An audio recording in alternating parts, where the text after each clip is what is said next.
what's happening.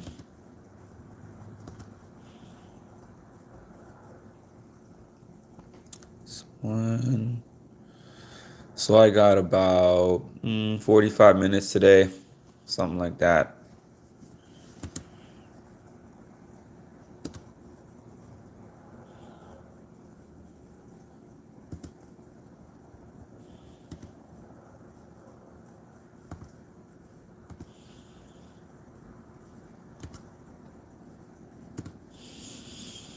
I'm gonna wait a little for people to hop on, but as you know by now, unlike my live feeds that I do at night, the ones that I do during the day, I don't wait as long for people to get on because my time is limited during the day. But we're gonna get into this topic.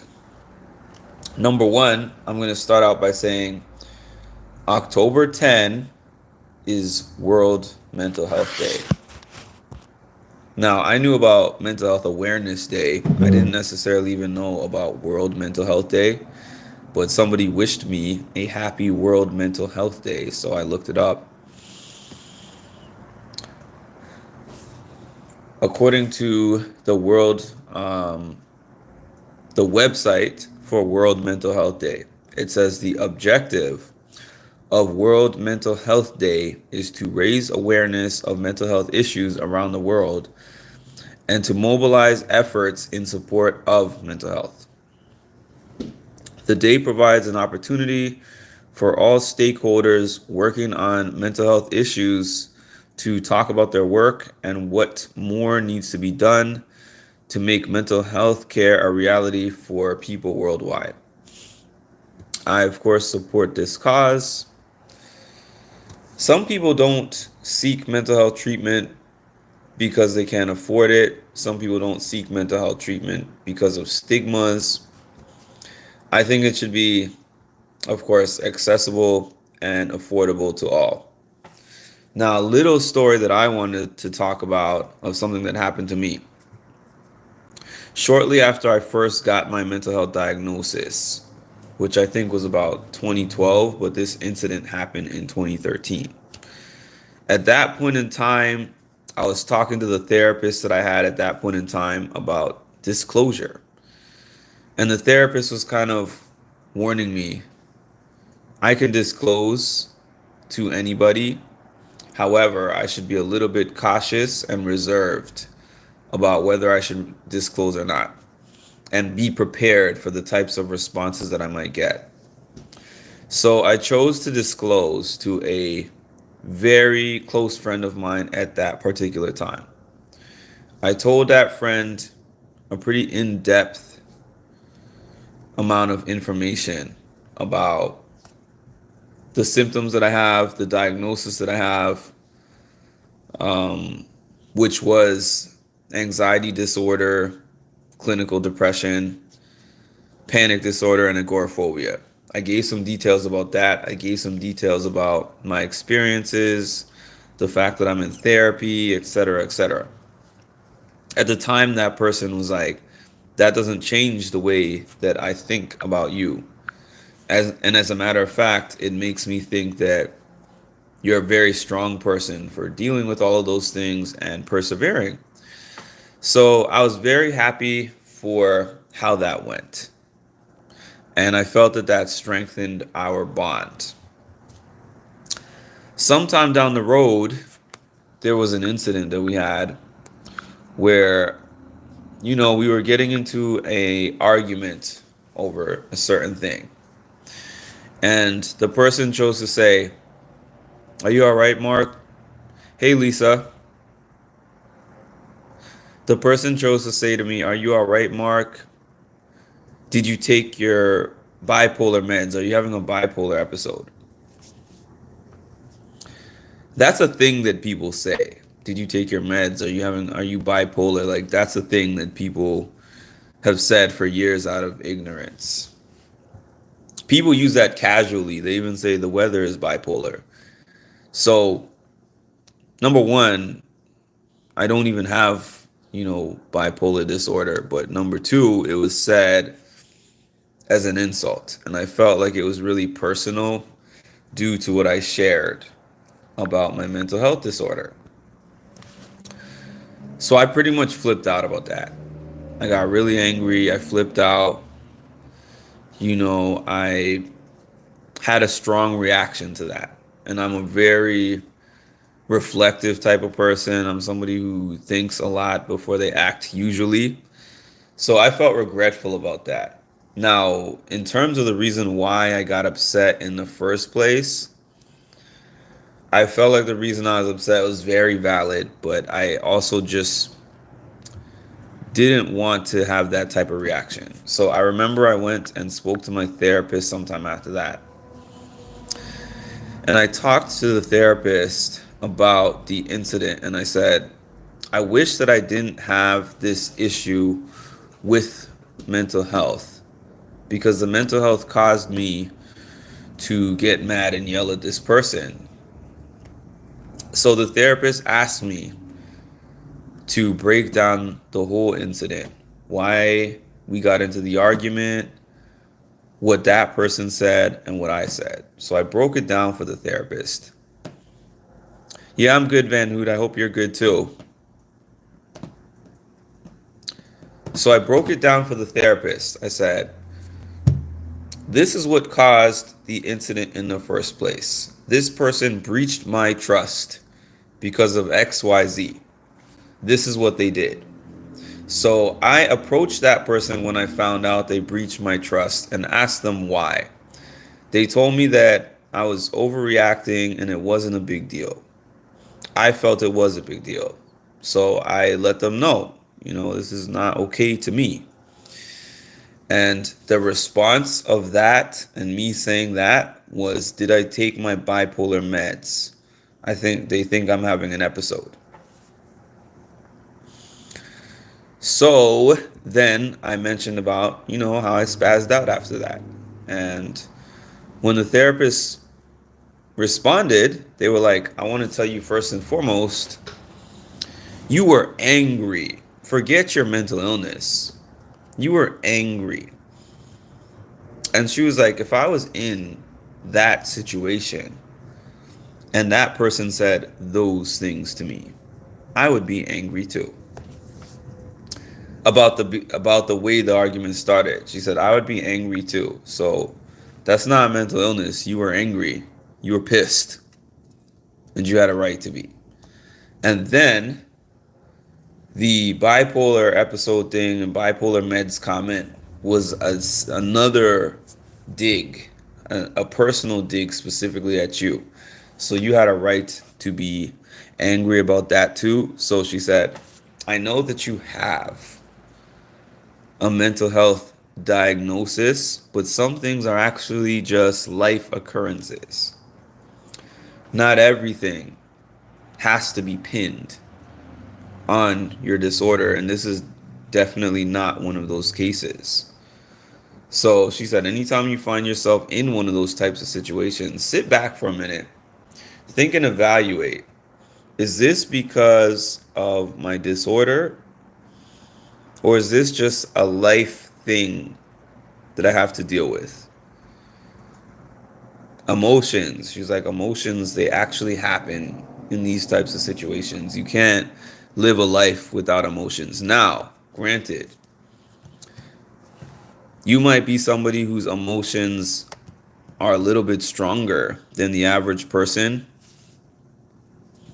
but that doesn't mean there's anything wrong with you having them. And just that statement alone made me come to a pretty strong realization that I carry with me from my life. I don't blame a diagnosis for anything that I do in life. I just live my life. Sometimes I'm right, sometimes I'm wrong, sometimes I make mistakes, sometimes I do the right thing.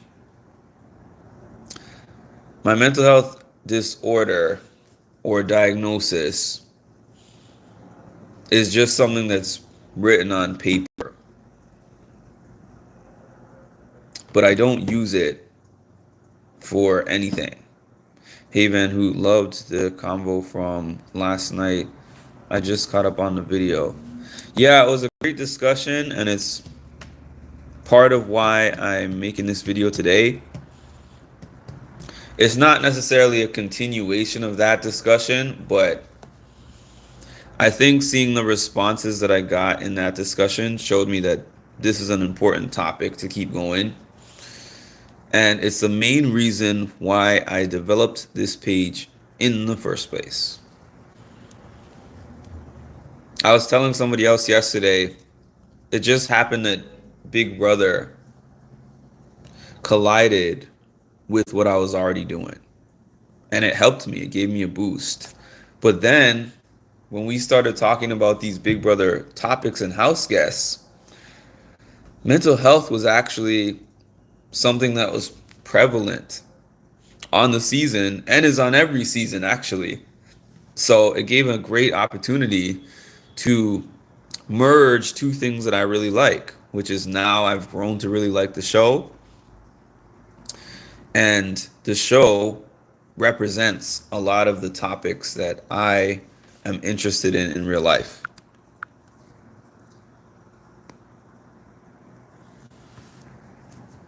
It's amazing. I thought the same after our first live. I was I was sad too that I had to delete most of those lives because of trying to get this page monetized, but there was a lot of great conversation that took place in those lives. I wish that maybe in retrospect, maybe I would have saved them and posted them elsewhere, but what's done is done. There will be other seasons and there will be other opportunities to have more of these conversations. And I will figure out other places where those lives can go. They just will not be on this page, unfortunately. But yeah, that was my quick story about a little bit about me and a little bit about why I'm so strong on people not using mental health as a reason to justify actions and behaviors that are negative or toxic. Because I don't support that. If you're in a state of psychosis or something, mania, I get it. But people overuse those things. I think it was meant to help happen this way. Big Brother gateway to greater things. Yeah, I believe so too. I wonder if irrelevancy will lead them to improving. That's a possibility. That's definitely a possibility. Because when they get gassed up, they're like, why do I have to change? I have people supporting my behavior, so I don't need to change. Just ignore. Don't try to cancel. Just ignore. Yeah. As we were talking about Kanye before, I feel like the reason Kanye is able to exist the way he is in the space and do the things that he's able to do is because he's never ignored. Every time he does some kind of grand gesture or makes some kind of grand statement, he knows that it's going to be picked up by the Shade Room, TMZ, People Magazine, like every media outlet you can think of will pick it up. So he never has to do the work unless he chooses to. That will force them to do the work because it will incentivize them to do better. Absolutely. And as much as I was familiar with the topic, I've learned so much from you and your new friends. So thankful, great. Oh, yeah, happy Thanksgiving to both of you. My grandma wished me a happy Thanksgiving yesterday, and I was like, Thanksgiving? And I forgot. I last lived in Canada in 2004, so I haven't celebrated Canadian Thanksgiving since 2004. But happy Thanksgiving to y'all.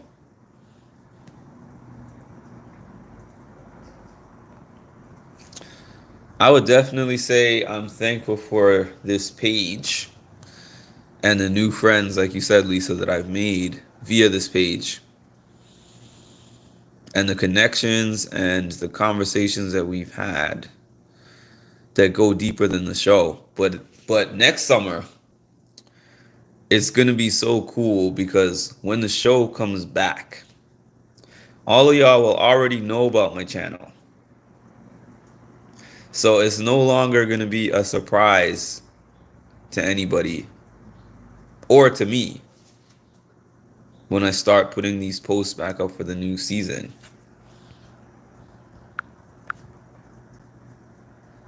Because I do love the show. We live in an attention-driven world. Yeah. I know there's this quote that says, your mind is like a garden.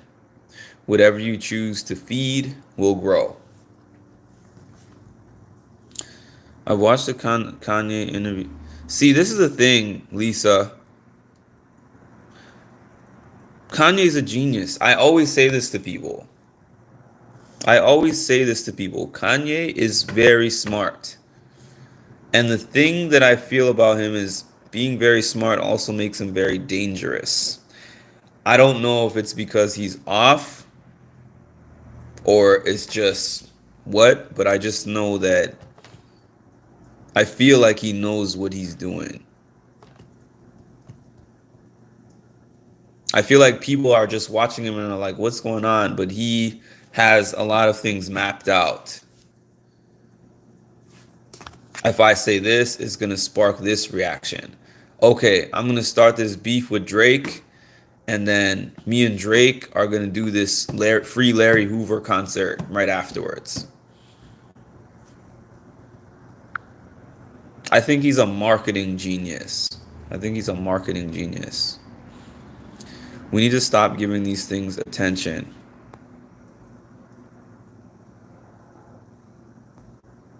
Yeah, I agree. I think the more attention that people get doing these certain things is the more they're going to happen. Because it's like, if I do this, I get this certain type of reaction. So who cares about the people who say I shouldn't be doing it? Especially when the reaction they get leads to them getting interviews, money, fans, more fans. Unrelated, but I actually went on Kyle's Instagram page yesterday. I took a look at it, and a lot of fans, he has a lot of people who are supporting him. Hey, Sapphire, what's going on? Yeah. How do you feel about him buying the house next door? Headlines say stalker, but he explained it. Yeah, I don't know, Lisa. It kind of depends on how much Kim knows about that. Because if it's just a move of like, she's not aware and he just does it, like the whole sending the truck over to her with flowers and all those things that he was doing. If the average person was doing that, they would have average person consequences.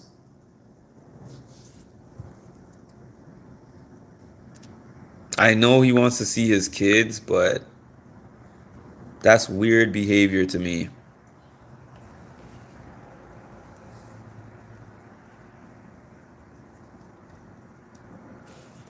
I get his explanation to an extent.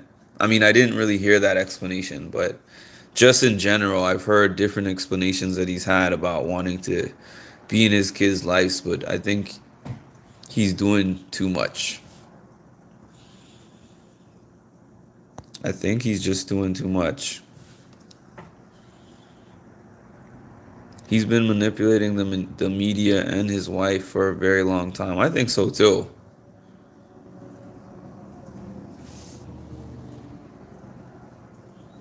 I definitely think he's been manipulating the media.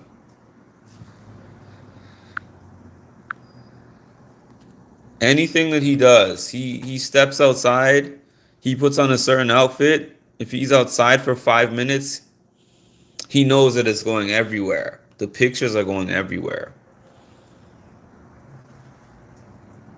I remember when Donald Trump was doing his campaign for presidency,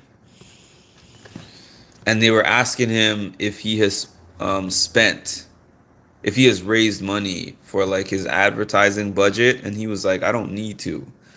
I don't need to raise any money because y'all do all my media for me. And he was right. And I think Kanye is tapped into that same kind of mind frame.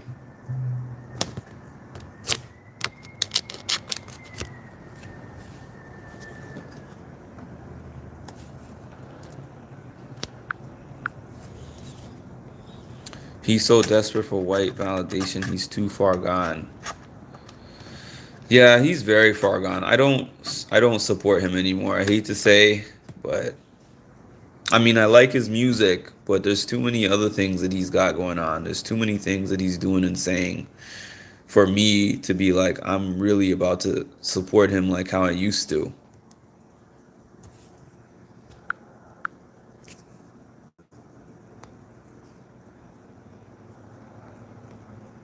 And I used to have all the albums. I used to have the graduation, the college dropout. I used to listen to his music. I used to say, this guy is a difference from the typical rap artists that we see. The things that he's rapping about are educating us and inspiring a nation, breaking barriers and all that. But a lot of that has changed. Anyways, y'all, this is going to be a pretty quick one today. But thank y'all for hopping on. And I will definitely be connecting with you guys later.